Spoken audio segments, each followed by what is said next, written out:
Welcome back into the Lions 24/7 podcast. I am Tyler Donahue. It is the early hours of the morning here on Sunday, November 23rd, and we are in the aftermath of Penn State's second consecutive victory, holding court above Beaver Stadium, which is still all lit up behind us, as you can see on YouTube if you're watching. Daniel Gallen is with me, as usual, working the late night shift after the final game in Beaver Stadium of the 2025 football season.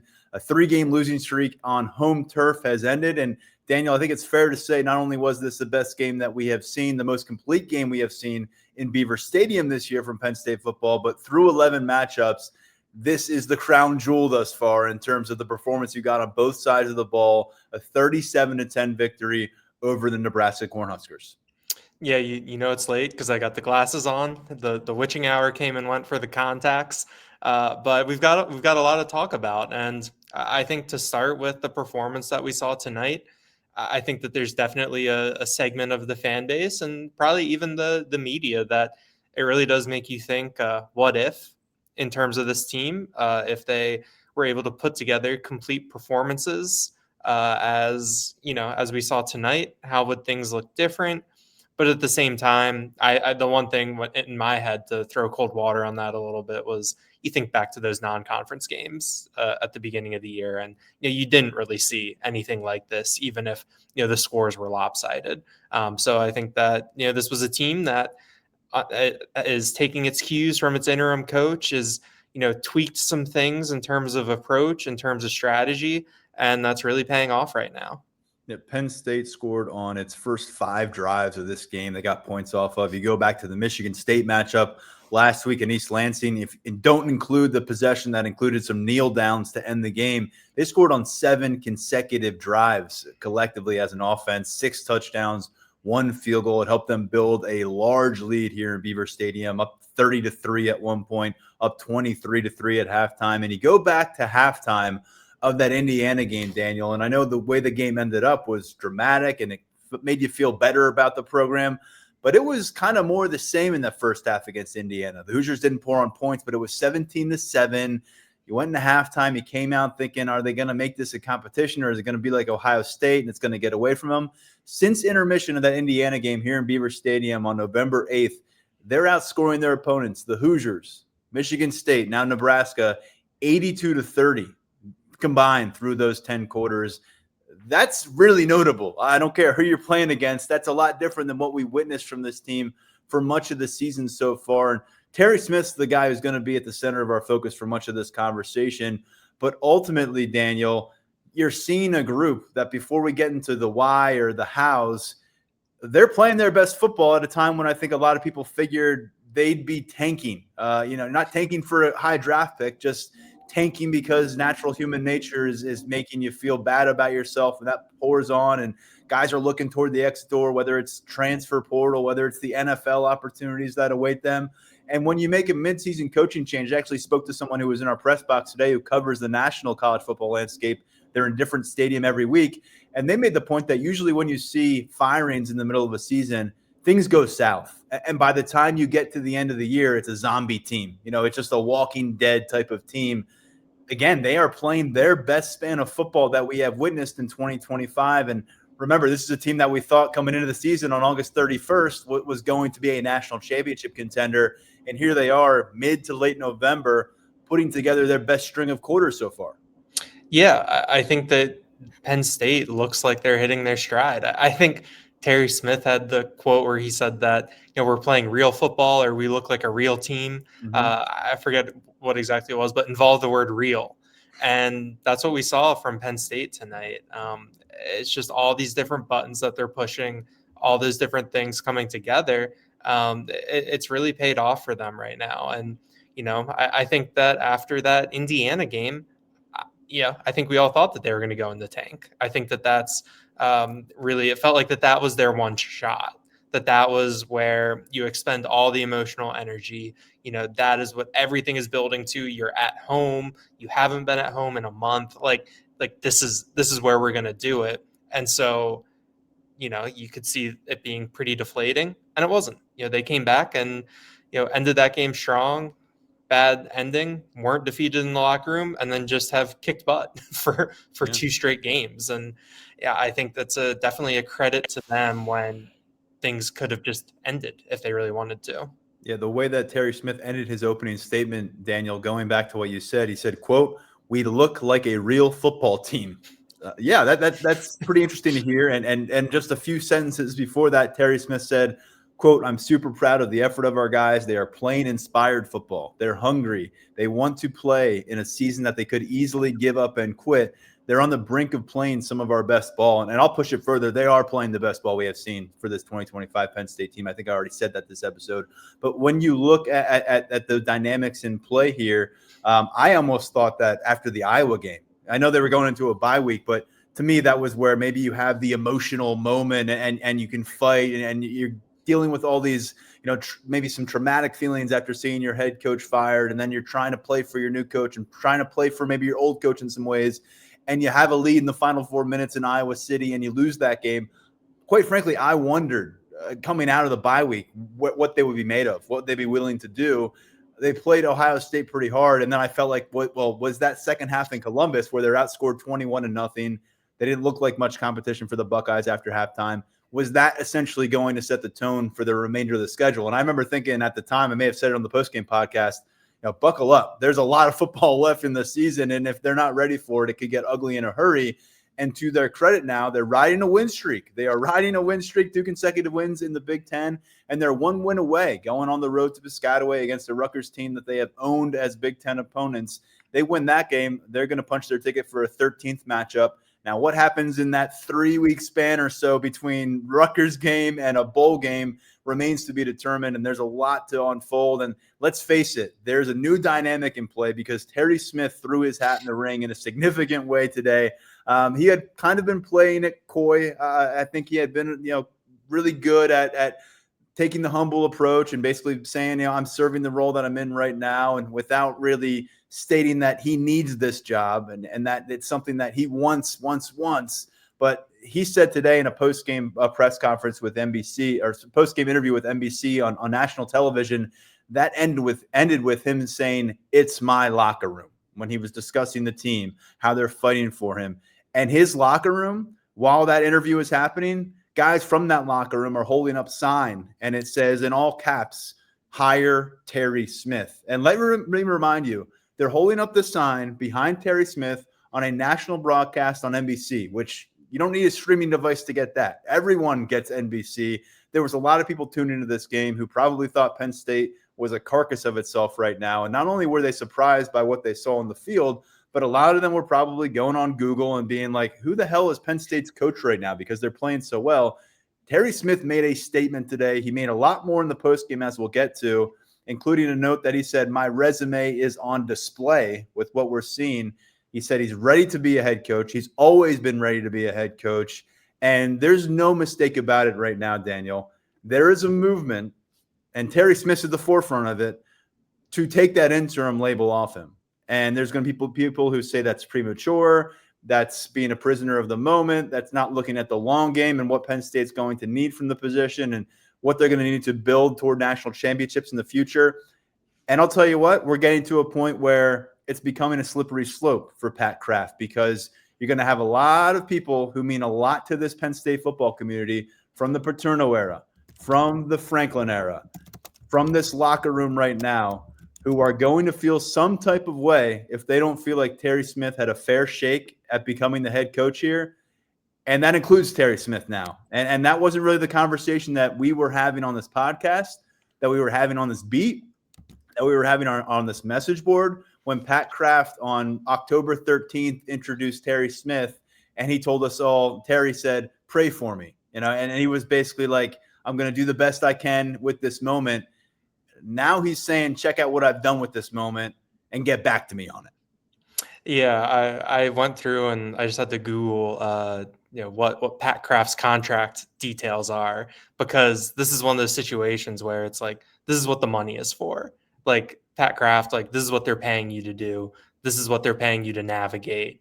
This is what they're paying you to get to the other side of, with Penn State in a better place than it is right now. And it's gonna be really interesting to see how you navigate this. You talk about what was said on the NBC broadcast at halftime. You had Michael Robinson, quarterback from the 2005 team, questioning Pat Kraft a little bit in his process, saying that it seemed like Pat Kraft might not have had a plan when he fired James Franklin. And then later on during the halftime session, talking about how, not only had he said he talked to hundreds of alumni about wanting to keep Terry Smith on.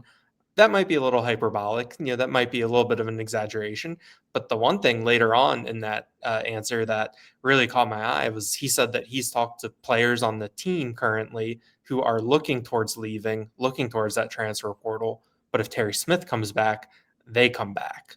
And so it's an interesting dynamic, especially when you talk about who has the leverage, who has the upper hand. I think that Terry Smith definitely played some cards tonight publicly. And time will tell if that's the right move or not. It does create, an interesting element to add into things because, I think that, to be honest, we were thinking of Terry Smith more in the context of, all right, like the new coach needs to keep him on. I think that, we weren't necessarily considering him, like we are other people for the head coaching job. And it's clear that from tonight that he wants to be considered like we're talking about some of those other people. What does that look like? How do you resolve that? If you're Pat Kraft, how do you handle this delicate situation? Like, we're going to wait and see. But I think that the tenor, I think, of things is much different, at 3:11 a.m. on Sunday than it was, maybe at 3:30 p.m. Saturday. This is a situation where you think, Pat Kraft would sleep soundly after seeing his football program go and put together a 27-point win. But you start to remember and peel back some of the things to this one. This was a 27-point victory from Terry Smith over a Matt Rule-led Nebraska team. Remember that October 13th press conference? Well, a lot of the buzz around that time was that Matt Rule was the guy waiting in the wings, a close friend of Pat Kraft, someone who worked for Pat Kraft at Temple, someone who had done some really good things for Nebraska, leading them to over 500 for the first time in 6 years last year. And now you get to a point where they might finish 7-5 on the season. It's not really going to be a special season for them. They had that ugly loss at Minnesota. We've ruled out Matt Rule, no pun intended, for some time now. But to see this happen on this field and hear the crowd chanting Terry, Terry, Terry over and over. And it was, I think second quarter the first time we heard it. And then it got louder. And then before the alma mater at the end of the game, it's playing. And these players have a collection. This wasn't passed out by the team. It wasn't a player who passed this out, but someone had a really good marketing ploy in the building today. And they had, their handle on this sign, but the sign predominantly featured "Hire Terry Smith." And yards away from Pat Kraft and the people I would consider to be in his brain trust, who are probably the only people who truly know what's happening behind the scenes, as much as we're trying to do it and track it on our message board right now, they saw this play out in front of them. And there's got to be a little bit of an uncomfortable nature to their feeling right now, Saturday night into Sunday morning, because look, you risk alienating a significant segment, and it's one that crosses some different segments for you. It is Franklin people. It is Joe Paterno people. I mean, we'll talk about it in a second, but there was a lot of homage paid to Joe Paterno in a way I've never seen here covering Penn State football. And Terry Smith has openly talked about it since his introductory press conference as the interim coach here, that he is grateful for what he learned from Joe Paterno. He has repeatedly quoted some things from Joe Paterno. I believe he posted something on social media regarding Joe Paterno this week leading up to the Nebraska game. And so he has not been shy about that part. And there's a lot of people who haven't heard that kind of conversation here in a long time. And then he's also been very loyal to James Franklin. And James Franklin brought him here while he was building his initial staff in 2014. And so the guys he played with for Paterno, the guys who played before him for Paterno that he got to know because of his roots in this community, and then all the guys he's brought into this program since 2014 as part of the James Franklin journey, and all the guys who are in the locker room right now, if they get the sense that after what occurred tonight, where you got Beaver Stadium's crowd chanting for Terry, You've got a big win. You've got this team pushing Indiana to the brink last time against Beaver Stadium, and Indiana looks like they could go and compete for a national championship this year. You beat Michigan State by 18 last week. You're starting to check boxes. You're showing this improvement. If they feel like Pat Kraft is setting Terry Smith aside, and if they are maybe taking a peek at the Lions 24/7 message board and seeing some of the names bounced around, like Brent Key has been held in a very high esteem on our message board lately as a target, as a guy that Penn State would really maybe covet or certainly like to get involved here with the Penn State job. Well, Brent Key gave up almost 40 points or almost 50 points today to Pitt. He lost by a couple touchdowns in Atlanta at home against Pitt. I mean, that's a hard thing to win over people. I think unless you're talking about bringing in Kalen DeBoer, which to me still relies on Alabama losing the Iron Bowl and him essentially feeling like things are too toxic in Tuscaloosa, that it's time for that off-ramp that we discussed earlier this week when we were going through the coaching carousel. Unless it's a guy like DeBoer who has a proven track record, led Washington to a national championship a couple years ago. A lot of these other names, Bob Chesney down at JMU, great job at JMU, but that resume is a ladder, and that ladder is ascending through Division III, Division II, FCS, JMU. That's not at the Power 5 level. It's not a Power 4 level pressure cooker situation. And so there's a lot of things that I think will look like a roll of the dice. Eli Drinkwitz, we've talked about him a bunch over in Missouri. They scored, 6 points today? Yep. Yeah, they scored 6 points today in a loss. They haven't looked all that good down the stretch. They had Bo Perbula back today. They still didn't look that good. And so you're talking about guys who are not going to feel like sure thing slam dunks when they're hired. And to me, that's going to be very difficult to reconcile for Pat Kraft, who is an outsider. I know he's getting paid a lot of money right now if his paychecks come from Penn State football, but he's not a guy who's rooted here. And so for him to look those people in the eye, this current locker room, the guys who recently left the program, guys who were with the Paterno era who loved Terry Smith, Michael Robinson, who was on halftime today in our national broadcast questioning Pat Kraft's methods, to me, there's a risk where you've got maybe guys feeling uncomfortable coming back to campus, guys who feel uncomfortable lending their support publicly to this program for a little while. And quite frankly, I think we're now going to get to the point where, because of what Terry Smith put on the table tonight, and what I think we'll continue to hear from Terry Smith leading up to the Rutgers game, that he wants this job, that he thinks he has earned consideration for the job, that he thinks he can find success in this job. If he doesn't feel like he's getting the fair shake, and maybe if he just doesn't get the job, period, I think the odds are going to drop that he'll be like, okay, I'll just be a great servant for the next coach. I'll be a right-hand man for the next coach. I think it becomes far more likely that he says, you know what, you didn't believe in me? Okay, I'll see you down the road. I'm going to go help somebody else win. I don't want to put words in Terry Smith's mouth, and we're not to that point, but I'm not getting the warm and fuzzies based on some of the stuff we heard after this game about Pat Kraft and his inner circle saying, you know what, let's go all in on Terry Smith. And maybe that changes, but I think there's a slippery slope, as I said earlier, being set up here, and it's a dynamic, it's a plot thickening situation. I thought the plot was as thick as you could get this year, Daniel. I thought we were already there. It's getting thicker right now. No, I mean, it's pretty funny because we had this game circled as a potential, discomfort point, like an uncomfortable situation. But that's because when Penn State fired James Franklin, we thought Nebraska might be 9-1 coming into Beaver Stadium. Who knows what Matt Rule's contract situation might be? Even after he signed that contract extension, it was still like, it's only money. Like if you want your guy, you can go get him. And to get to this point, and I think we all had Rule written off. I mean, it's not something that really I didn't come up at all this week in our conversations. Really, like it was more about Matt Rule coming home to State College and what Penn State means to him. It wasn't, do you want to be the coach at Penn State, Matt Rule? And then to have it still be uncomfortable and still like bring up some discomfort, because I think we thought, oh yeah, there might be fans here chanting Matt Rule's name. Depending on how things are going. There might be a "we want Rule" thing going on. Instead, it's Terry Smith. And, I'll say that like that press conference, I didn't think that he would be at this point.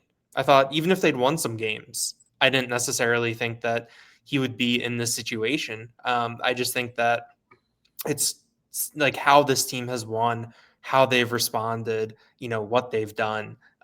It's been pretty impressive to watch. And, I think that there's going to be a lot of people who might have casually tuned in to NBC tonight and saw this and are probably going to be like, yeah, they should hire that guy. They see his press conferences, they see how he talks, see how he handles himself, saw what the team did. And there'd probably be a lot of people that say, yeah, this looks pretty good. I do think an interesting dynamic was, I think last week Terry Smith was asked if he'd formally interviewed for the job, and he said that every day is a job interview for him, or this whole stretch is his interview. And then tonight, he says that his resume is what we're seeing every day. I think that you don't want to read too much into things or look at dynamics too much while being uninformed. But to me, that's interesting framing, coming from Terry Smith himself, in terms of how Penn State might view him, that sort of thing, and what he wants to show people.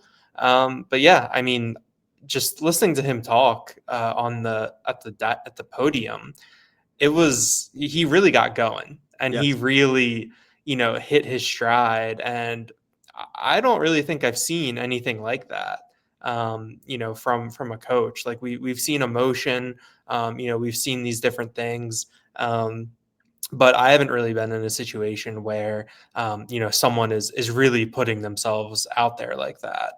I might have to go through some of my transcripts from when I covered Mike Locksley as an interim 10 years ago.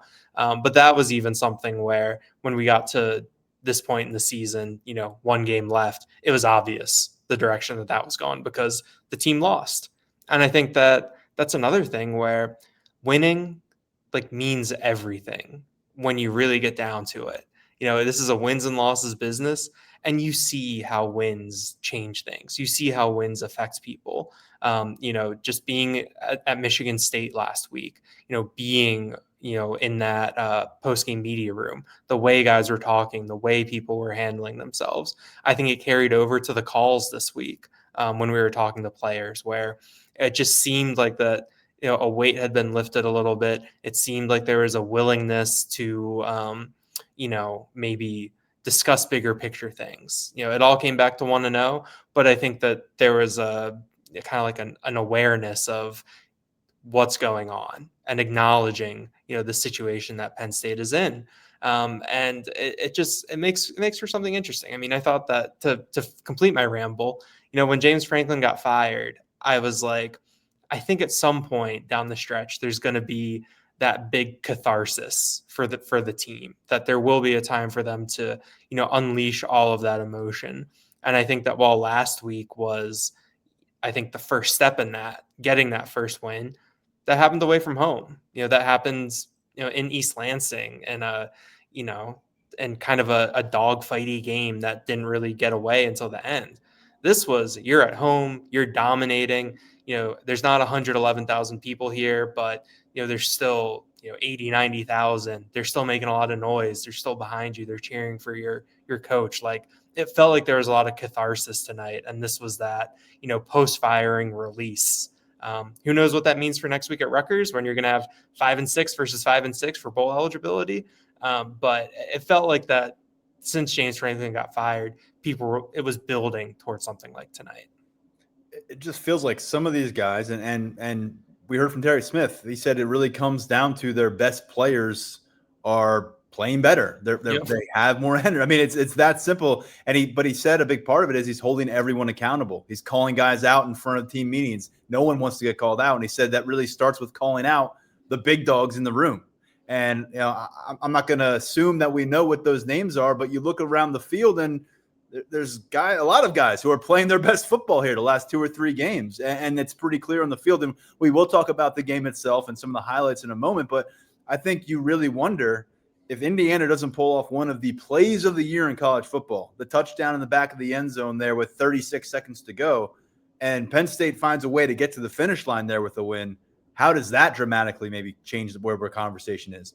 But at the same time, even if Pat Kraft had told us when I asked him on October 13th, yes, Terry Smith's a candidate, we're going to do what we can to support him, but I just wonder how much in his mind's eye he really envisioned getting to late November and having Terry Smith on a short list of guys that he was truly considering handing the keys to the castle over to. And we've heard they're willing to spend a lot of money to get this done. And there have been some big swings, and maybe there's still some big swings happening.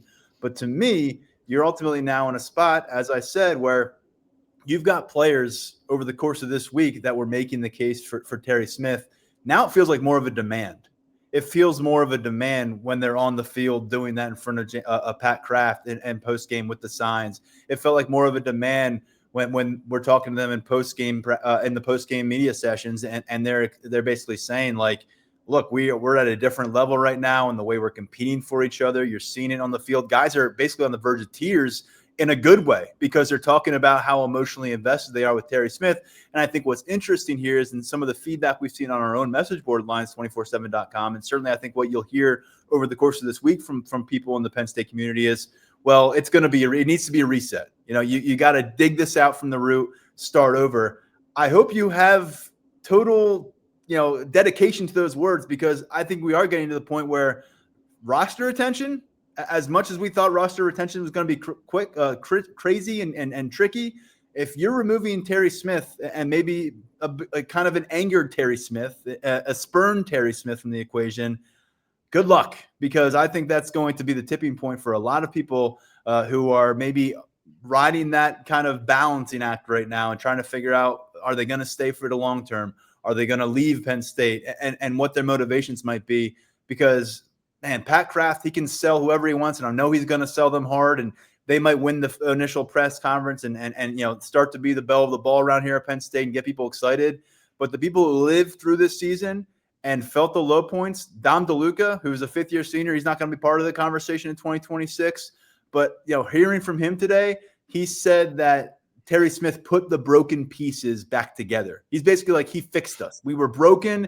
He put us back together, and all of a sudden these guys are feeling good about themselves again. All of a sudden they feel like they can walk away from the season and with their head high, versus where we thought this might be headed, where you're going through the season and feeling the shame of, was this the most disappointing season in Penn State history? And at the end of the day, whether they finish 6-7 or 7-6 or 5-7, it's not really going to save the whole narrative of what the season was. But those of us who lived it day to day, the way we'll reminisce on it, the way we'll talk about it, the way we'll discuss Terry Smith, it matters. And we're in the thick of this thing, and we can all tell you straight up, this is a post-game atmosphere I did not think we would experience here in 2025. I thought we were to the point of no return, where we weren't going to see them win by 4 touchdowns and have this kind of amazing moment together where they're emotionally on the same page, and guys are telling you they want to play as many games together as possible. Like, we really put the bowl thing, like, that's not a carrot at the end of the stick. It sounds like it's going to be this week, and especially if Terry Smith is going to be involved moving forward. And we just don't know that. But Daniel, I think we'll put that to the side. We'll get Mark. I got like a couple Jump things in. to add to And that. by the way, we'll mention this before I forget to. Terry Smith had a pin today referencing Joe Paterno with 409 on it, which is obviously the amount of wins that he accrued, setting a record. And the guy that preceded him here, a man that I covered for 8.5 seasons in James Franklin, I can count on my 2 hands how many times he referenced Joe Paterno. And usually it was something that someone brought up to him that he had to respond to.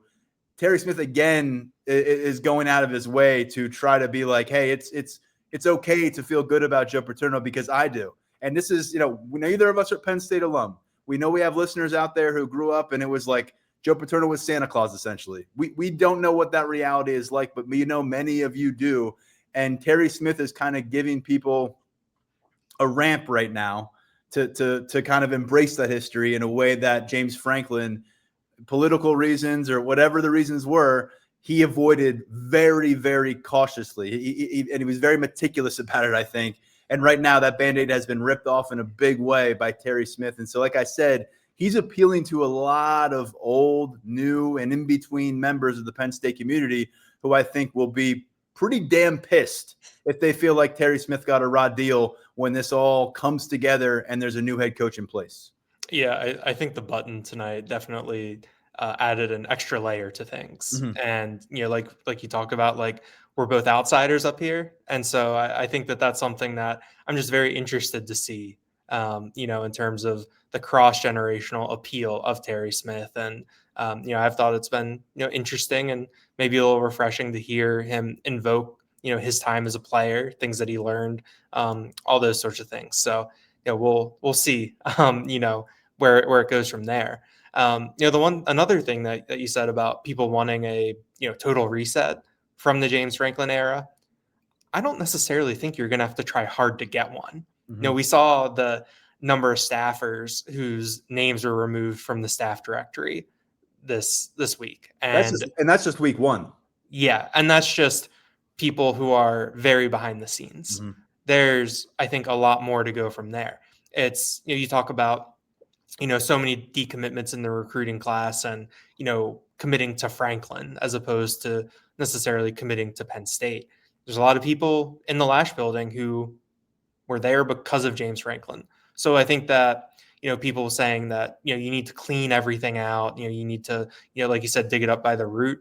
I think that there's going to be some, natural selection, some natural weeding that occurs, as Franklin, builds up his staff, as you get, the season ends, you're allowed to move a little bit easier, that sort of thing. Another thing that is an interesting dynamic is a lot of these guys that are stumping for Terry Smith, they're not going to be here next year. They might be in positions where they're in the NFL and they can speak with their wallets, and come back to Penn State and, show some influence and help that way. But that is an interesting dynamic where I think it's really easy when you're gone, like you're done in 2 weeks, you're done in a week, and you can say, yeah, I want this guy, to be the coach. Like, yeah, like he's the guy. Granted, Davian Collins, Anthony Donka, Zion Tracy, a lot of guys with eligibility still were holding those signs and everything. So there is clear support for Terry in the locker room, but it is a little bit of a different dynamic there. So those are a couple of things that popped up. The quarterback, by the way, who was pretty impressive tonight. He didn't have to do much. Ethan Grunkemeyer, I think he finished 11 of 12, 181 yards. Again, avoided a turnover. He's starting to put together a nice run of some clean play now as a young quarterback.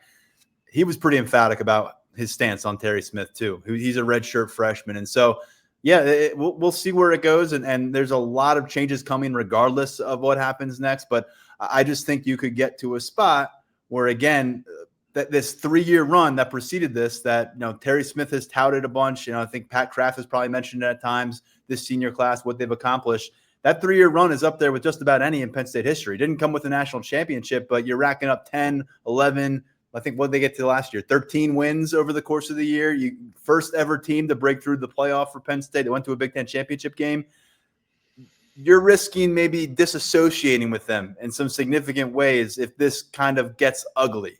And part of that is going to be how Pat Kraft handles it. And part of it is going to be how Terry Smith handles it, whether it's in front of us, in front of the cameras, or the conversations he's having with everyone who supports him behind the scenes and on text messages and when they get together for meals. And so, again, there's a risk here for Pat Kraft that I don't think necessarily existed, or I didn't think would exist a few weeks ago, that you do have some disassociation with some really important members of the Penn State football culture who've been prevalent the last few years and maybe even beyond that. So just something to keep in mind.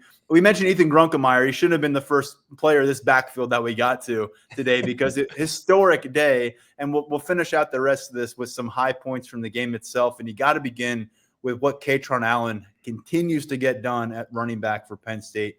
Year 4, senior tandem with Nick Singleton. He's never been the guy, but he's been as close to the guy since Terry Smith took over. He's averaging over about 24 carries per game when he was only at 12 carries per game under James Franklin through the first 6 games. And I asked him about that after this game, and he said, yeah, I really appreciate the trust from Coach Terry. He thinks he's done what he can with that workload. And Catron was all smiles after this game, and he should be, because he passed Saquon Barkley, then he passed Evan Royster, went over 150 rushing yards again, becoming a habit for him. And he stands alone, Daniel, as the all-time career rushing leader in Penn State football history with at least one more game to go in his career. Yeah, it was pretty funny how it happened, where he definitely broke it, then got called for a face mask penalty when he did a stiff arm. They come back after the quarter change. I think he got stopped for no gain when he needed 2 yards to set the record. Then he gets it. Then he goes in for a touchdown. Just a pretty cool moment, I think, for Catron Allen. This is someone that we've talked about it, that for a top 247 recruit, one of the best running backs in the country, someone who prepped at IMG Academy, could have gone to any school in the country, pretty much. he really did work as a second fiddle, not in terms of his work on the field, but just in terms of perception and being at Penn State, where you're a teammate with Nick Singleton, who was the number one running back in your class, who was a 5-star recruit, who was from Pennsylvania, who was the Gatorade National Player of the Year, and learned he was Gatorade National Player of the Year in a call that was publicized with Saquon Barkley. Yeah. In-state Like, kid. Yep. yeah, and like I don't want to frame it. It feels unfair to frame it as like there's a lot like quote like working against Katron Allen, but it is a tough situation, and I think that you have to be a certain type of person to, maybe cope with not being the big dog, not being the one who is always out there, or if people want to talk to you, they want to ask you about Singleton. They want to know what you think about him. And so for him to stick around, I think, is a credit to him. Also a credit to Penn State for, managing the personalities, doing whatever they needed to do in terms of roster retention. And then for Allen just to really develop over the course of the year. I think that at this point, we forget kind of the physical transformation that he's undergone since he's been here. His nickname was Fat Man. I think he was announced at like 225 pounds on signing day. His freshman year, they listed him at 201 on the roster at one point. I remember asking James Franklin about that. And, they said they had to break him down, build him up. And they did that while he was playing starter reps. Usually when you break someone down to build them up, you don't see him for a year. And you saw Katron Allen, develop different parts of his game. There are things that he's never going to be able to do. Like you saw him get caught from behind on that 50-yard run. We've seen that from him before, where someone has come up from behind, or he hasn't, outrun that last guy to, who had the ankle. But he can do so many other things really well. And I think that was just really on display tonight. There's that one play, I think it was a third down, a third and short. He gets hit, I think at the line of scrimmage or behind the line of scrimmage, and spins around it, keeps his momentum going, and just falls forward. Yeah. Like that is a talent that sounds so simple when we're talking about it, where it's like, yeah, just fall forward. But to actually see someone do that and be excellent about it, like it is a skill, and it's been really fun watching him. And I think that we've gotten to know him better through his personality. Terry Smith said it Monday, where he wasn't necessarily the most friendly guy when he got to campus. Now, when you talk to him, it's enjoyable. You're going to hear something. You're going to get honesty. And you want to talk to him because he's going to tell you how things are. He's a reliable narrator. And it's just, it's cool. Like it's a cool accomplishment to be at a place like Penn State for.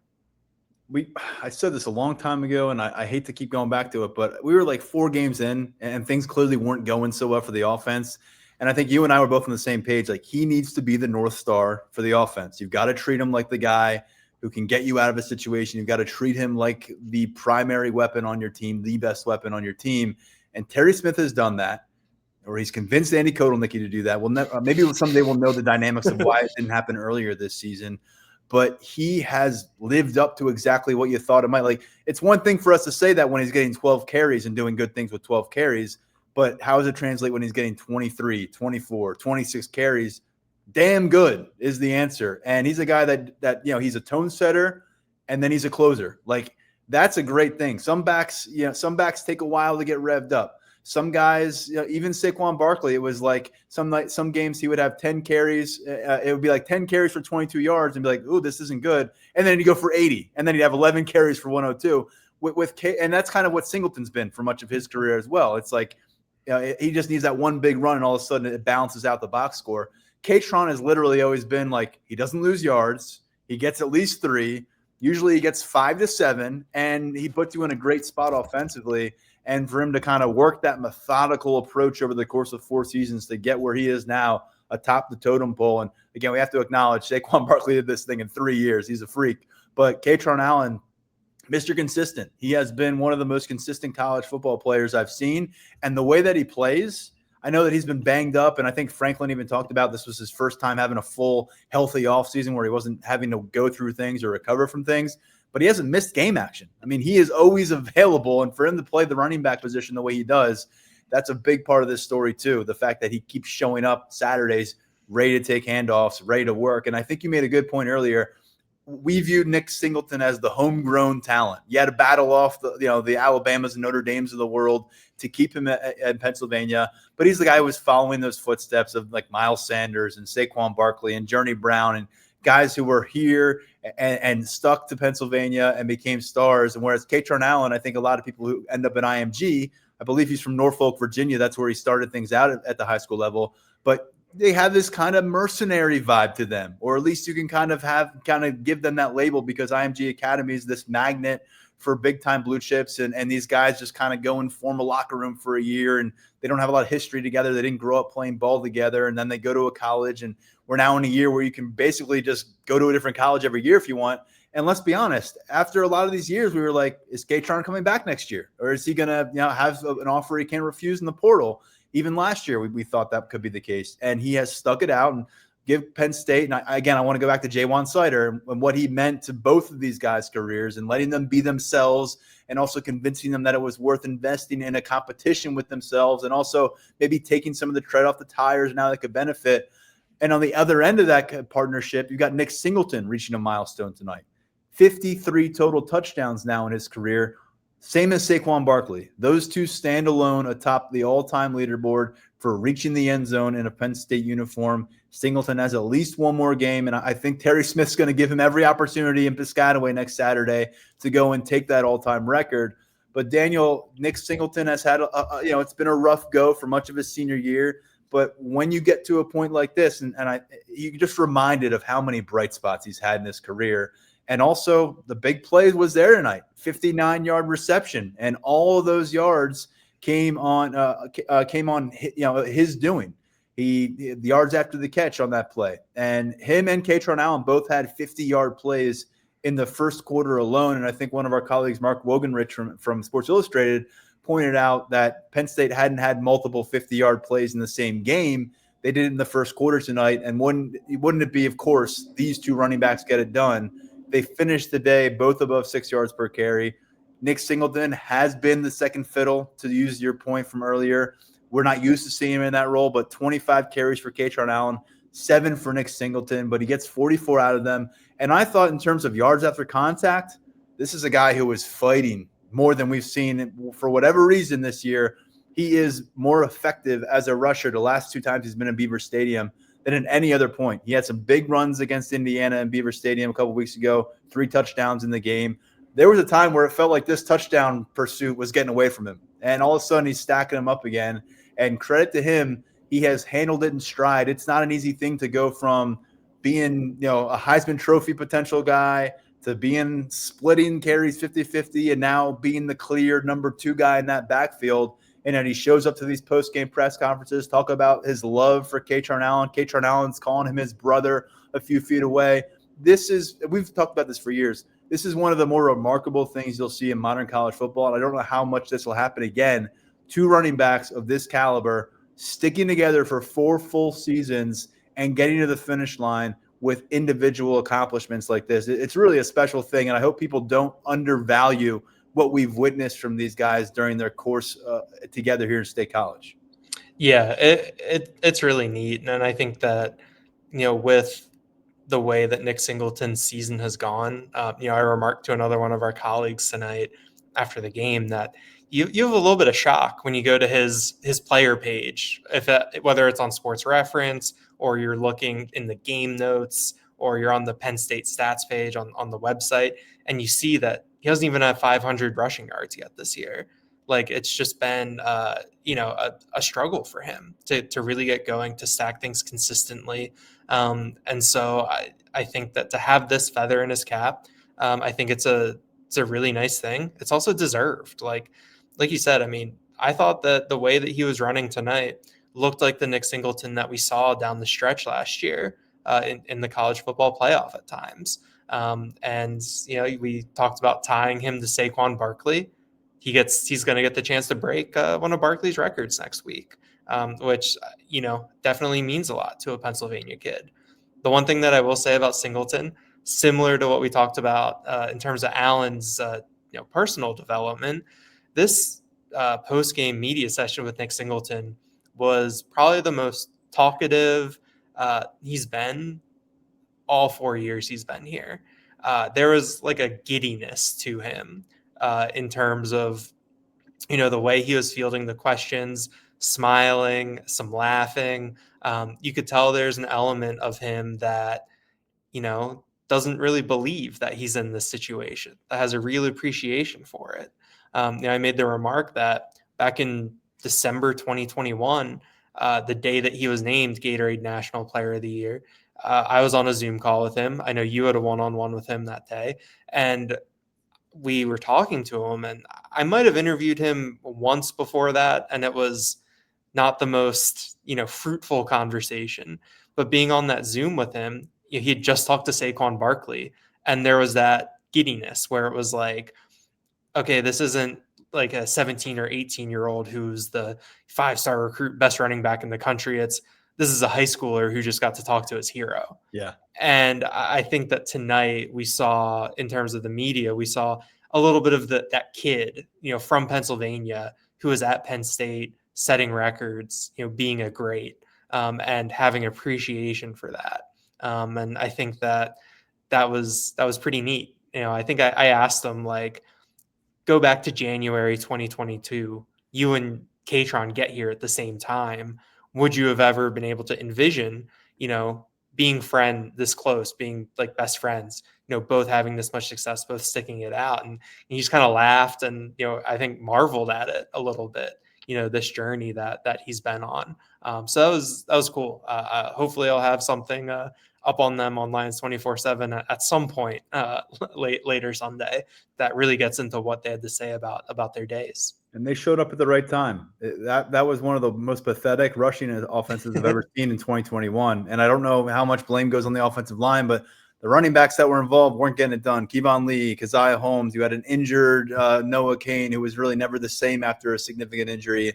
John Lovett came in from Baylor, and it was kind of a dud of a season for him. And it was just ugly all around. And I remember Jaywan Sider, these guys were on campus for like 5 or 6 months at the time, hadn't played a game, but he said they lit a fire under everybody's ass in that running back room. And as it turns out, you forgot Devin Ford. I forgot Devin Ford, and he had a notable first game of that season. Oh, no, that was 2020. Forget about that. But yeah, you name it. Those guys. They were blue chips in the mix. These two guys turned the tide. They took control of the situation by the end of September of their freshman year, and they never looked back. And now here we are, and then the records are what the records are. So exciting stuff. And you start to look around this offense a little bit, and you're seeing what the ground game has been able to do for the pass game. You're seeing more throws down the field than Ethan Grunkemeyer, looking more comfortable making those throws. He had a really impressive play where he had to maneuver in the pocket, evade a little bit, buy some time while keeping his eyes down the field, and he finds Devontae Ross for a 28-yard gain. They had 3 throws tonight of at least 28 yards, and then you had Kyron Hudson get a catch for 20 yards. So starting to stack up these 15 to 30-yard gains. Kobe Howard, the freshman, got involved, 31-yard catch. Trevor Pena starting to rack up these catches, 29 yards for himself. And Rappleyea reaches the end zone ultimately for the 1 receiving touchdown tonight. But a lot on the ground, 2 touchdowns apiece for the 2 running backs. We'll talk more about the young quarterback. As I say, Grunkemeyer, 92% completion rate. Not much to poke holes in terms of what he brought to the table today. But Terry Smith has made movements on both sides of the ball, whether it's getting more vertical or really leaning into Katron Allen on offense, and we're seeing that pay dividends. And whatever they're doing defensively is working too, because whether it's simplifying the process, getting more young guys involved, making others feel accountable, some of the lead guys of the pack, and all of a sudden they're playing better football. But it's been a different defense the last few games, and they actually went an entire a chunk of time here. I think that this is pretty impressive. They didn't give up a touchdown for like 110 minutes of game action, going back to the Michigan State game and deep into this matchup. I mean, that's significant for a team that we saw basically having breakdowns, every other series, it felt like, for a stretch there, where it just felt like this defense can't defend anyone, and they just seem out of sorts. They've been buttoned up in a much different way. I don't care who they're facing at quarterback. This week it was a true freshman quarterback, but he had some success so far this season playing. This is a Nebraska team with weapons. Emmett Johnson, their running back, had been one of the most productive running backs in college football. He had a big game to start this thing, and it put Nebraska right on the doorstep of scoring a touchdown and maybe ripping away momentum that Penn State had coming from Michigan State. And yet the defense holds up. They get a fourth and 1 situation from the 2-yard line. And Amari Campbell, who's probably been, along with Zakee Wheatley, their most consistent player on that side of the ball. They never leave the field, those two. Campbell comes surging into the backfield, stuffs him, no gain, and Penn State goes and marches 98 yards for a touchdown. And that was it. Nebraska really never came up for air after that. And defense the rest of the way was able to control things. I think Nebraska ended up with more than 300 total yards. A lot of those, kind of came when this game was out of the balance already. There was a couple longer Nebraska drives that didn't really result in much and resulted in a turnover on downs. But you see guys like Zane Durant, Denai Dennis Sutton play at a level of football the last 3 games that we just really didn't see. I mean, Denai Dennis Sutton is a primary example. 4 sacks now, including one tonight in the last 3 games. He didn't have a single sack in the first 5 Big Ten games. So whether it's Jim Knowles and we just had to be patient like people told us in the offseason, or whether it's Terry Smith and him saying, hey, Jim, what can we do to make this work right now? That adjustment has made a lot of sense. And you combine it with the fact that offensively, they didn't punt for a 60-minute stretch from like 4 minutes left in the third quarter against Michigan State to 4 minutes left in the third quarter in this game. It's a hell of a combination, and it makes you wonder what was missing. And, we'll do an autopsy down the road, and maybe people will be a little more loose-lipped about what went wrong in the final days of James Franklin. But they're pushing the right buttons, and I think defensively it's really showing through. Yeah, Zane Durant, I think, was pretty candid, pretty honest post-game tonight. And I think he acknowledged that the expectations at the beginning of the season caused them to play a little tight. And that one of the things that Terry Smith has done is gotten them to play loose and have fun.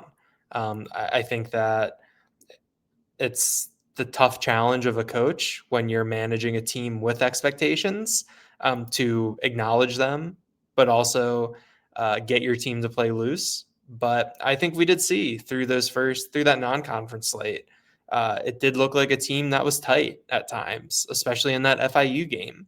And then, I think that we saw that really overwhelm them, in that first half against Oregon, and then in those subsequent losses. I think that, this team, Zane Durant was like, basically he was like, yeah, there's a lot of lessons for me to take away from this season. I think that he was pretty introspective on, how they got to this point, some of the reasons why. And as he moves forward, he didn't even say as a player, he said as a man, there's stuff that he's going to take away from this, which I thought was really interesting. I also asked him, this is a little bit more general, but I was like, when the season's over and you're reflecting on it, are you going to remember falling short of those expectations of, not living up to what everyone thought you would be? Or are you going to remember a night like tonight where you get to have this moment, you make the play, he helped Amari Campbell on that, key 4th down, where you have the win, you have this, cathartic release. And he said that, as, a person, you have to learn from everything and you have to take everything away from it. So I thought that was an interesting perspective from, someone on this defense who, hasn't, over the course of this year, has been different levels of open, I think, in talking with us. And so I think that, it's one of those things where, like, yeah, if you're a fan of the team, like, it stinks that it took a 6-game losing streak and like the coach getting fired and all your goals going away, to get to something like this, to get the team here. But I think it's an also interesting study into how things can go wrong and how you can end up at a point like this. But yeah, I mean, I made the comment, on our board where I think might have been the first quarter, like even after that long Nebraska drive, that defense was flying around out there. They were playing with a level of physicality. I think we saw Ivan Kamaju put a big hit on TJ Lateef. We saw some of those defensive backs lay the wood here and there. It was a team that I think was just flying around out there, making plays, not letting big plays hurt them twice, like after that big Emmett Johnson run. I mean, he had 103 yards, and I was like, it's maybe the quietest 100-yard performance I've ever seen. So they're playing at a high level. It's fun to watch. Yeah, like it's just another what if, I think, as we're looking back right now. This team is playing loose. They're playing fast. They're talking loose too. I mean, you can sense that, and you just wonder, are they playing that way because they don't have a lot at stake anymore? Like they have very little to lose now beyond maybe impacting their pride, and they have 6 losses, or are they playing differently because there has been a different tone set from the highest level of leadership here at Penn State? And was James Franklin just going really tight? Did he feel the pressure mounting on him this year? And did that, seep through the entire team?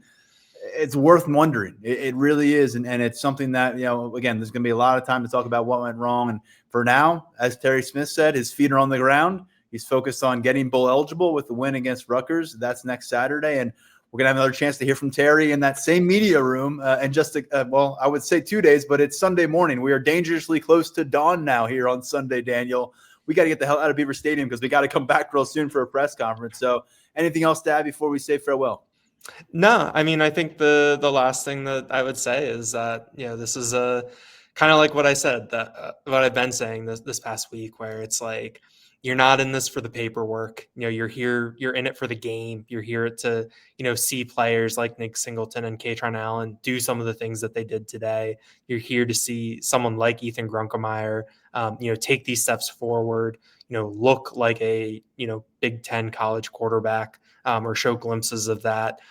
You're here for the games, and that's what brings you in. And I know that there's a lot of fans that have a, pretty strong connection to Terry Smith because of what he represents and who he is. And I hope that, those fans who, maybe hung out in the in-game thread instead of the coaching search thread, during, over the course of tonight, I just hope it was a rewarding night for them, and, something that you stick with a team, through everything that there was this year to have a moment like this. Again, I didn't think we'd be in a situation where we encountered a team like that. The vibes where they were at the end of I thought the hope was essentially lost for us to experience a night like this with this 2025 version of the Nittany Lions. And they proved me wrong. I think they proved a lot of people wrong. And Terry Smith, we'll see what kind of case he continues to make. It'll be a topic of conversation. Certainly we have some stories about Lions247.com from the player's vantage point, from Terry's vantage point. We'll have a lot more on this coaching search too over at Lions247.com. It's snowing now too. Snowing out. The sun's almost, I don't even know what time of day. I don't know what day it is anymore. It's been a hell of a season. Daniel, been a pleasure. It's our first time wrapping up late night, or our last time wrapping up late night in Beaver Stadium in 2025. It feels like a long time ago that they opened up against Nevada, and it was a much different discussion about where the team could go. But hey, Pinstripe Bowl right now, maybe that sounds good enough for the team. They sound motivated. So for now, stepping aside, we'll be back with you again early next week. Go check out all our coverage over at Lions247.com, including Terry Smith's full press conference. If you're going to watch any of these post-game press conferences from the entire year, I would say check this one out, because there's a lot that you can pick up from it that we just aren't going to be able to relay to you on the podcast. I think you'll get a sense for where Terry Smith's head is at if you go check that out. And there's a good Brennan cam up on the scene at the end of this game. Much different than the scene at the end of the Northwestern game. I'll tell you that much. For now, stepping aside, I am Tyler Donahue. He is Daniel Gallen, and this has been the Lions 24/7 podcast.